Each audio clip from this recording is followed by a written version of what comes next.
आज हम आपको अजा एकादशी व्रत की पौराणिक कथा सुनाने जा रहे हैं। इसी के साथ ही हम आपको ये भी बताएंगे इस दिन आपको क्या करना चाहिए और क्या नहीं करना चाहिए। भाद्रपद में कृष्ण पक्ष में पड़ने वाली एकादशी को अजा एकादशी या जया एकादशी के नाम से जाना जाता है। एकादशी तिथि भगवान विष्णु को समर्पित होती है। ऐसे में इस दिन भगवान विष्णु की पूजा करना अत्यंत लाभकारी माना जाता है। धार्मिक मान्यता के अनुसार अजा एकादशी व्रत से व्यक्ति के समस्त पापों का नाश होता है। इस व्रत को जो करता है वह अंत में सभी सुखों को भोगकर अंत में विष्णु लोक को जाता है। चलिए व्रत कथा शुरू करते हैं। एक समय कुंती पुत्र युधिष्ठिर भगवान श्री कृष्ण से कहने लगे कि हे भगवान, भाद्रपद कृष्ण एकादशी का क्या नाम है, व्रत करने की विधि तथा इसका महात्म्य कृपा करके कहिए। मधुसूदन कहने लगे कि इस एकादशी का नाम अजा है। यह सब प्रकार के समस्त पापों का नाश करने वाली है। इस एकादशी के दिन भगवान श्री विष्णु जी की पूजा का विधान होता है। जो मनुष्य इस दिन भगवान ऋषिकेश की पूजा करता है उसको वैकुंठ की प्राप्ति अवश्य होती है। अब आप इसकी कथा सुनिए। प्राचीन काल में हरिश्चंद्र नामक एक चक्रवर्ती राजा राज्य करता था। उसने किसी कर्म के वशीभूत होकर अपना सारा राज्य व धन त्याग दिया, साथ ही अपनी स्त्री, पुत्र तथा स्वयं को बेच दिया।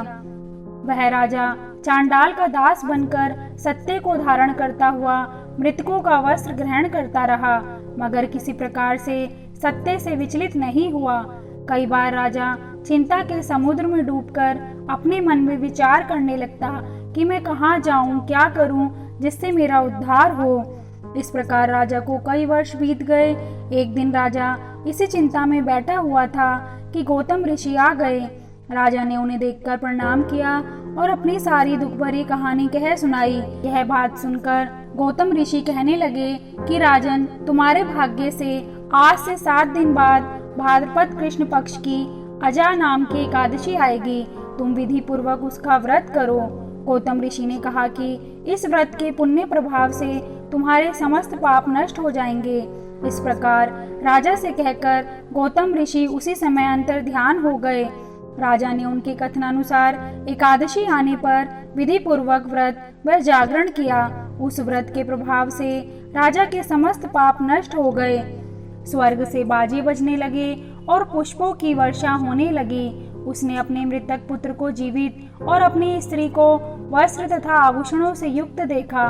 व्रत के प्रभाव से राजा को पुनः राज्य मिल गया। अंत में वह अपने परिवार सहित स्वर्ग को गया। हे राजन, यह सब अजा एकादशी के प्रभाव से ही हुआ। अतः जो मनुष्य यत्न के साथ विधि पूर्वक इस व्रत को करते हुए रात्रि जागरण करते हैं, उनके समस्त पाप नष्ट होकर अंत में वे स्वर्गलोक को प्राप्त होते हैं। इस एकादशी की कथा के श्रवण मात्र से अश्वमेध यज्ञ का फल प्राप्त होता है। इस तरह कथा संपन्न हुई। चलिए जानते हैं अजा एकादशी के दिन आपको किन बातों का खास ध्यान रखना चाहिए। लेकिन उससे पहले आप सभी को मेरा नमस्कार। और अगर आपने हमारे चैनल को अभी तक सब्सक्राइब नहीं किया है तो प्लीज़ इसे सब्सक्राइब कीजिए और बेल आइकन को प्रेस करना ना भूलें, ताकि हमारी आने वाली वीडियो की नोटिफिकेशन आपको मिलती रहे।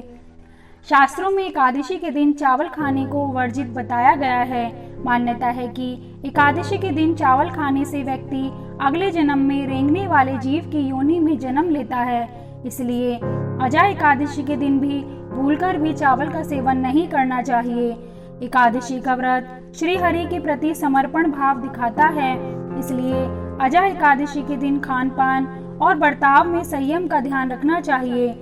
सभी तिथियों में एकादशी की तिथि को श्रेष्ठ माना जाता है। इसलिए एकादशी का लाभ पाने के लिए लड़ाई झगड़े से बचना चाहिए। चलिए जानते हैं अजा एकादशी के दिन आपको क्या करना चाहिए। यूं तो हर दिन प्रभु का ध्यान लगाया जाता है, लेकिन एकादशी के दिन प्रभु की आराधना करने का विशेष महत्व है। इसलिए इस दिन सुबह जल्दी उठकर स्नान आदि करके पूजा करनी चाहिए। एकादशी के दिन दान का विशेष महत्व होता है। गरीबों या जरूरतमंदों को दान करना चाहिए। अगर संभव हो तो एकादशी के दिन गंगा स्नान भी करना चाहिए। मान्यता है कि एकादशी के दिन माता लक्ष्मी और भगवान विष्णु की विधिवत पूजा करने से उनका आशीर्वाद प्राप्त होता है।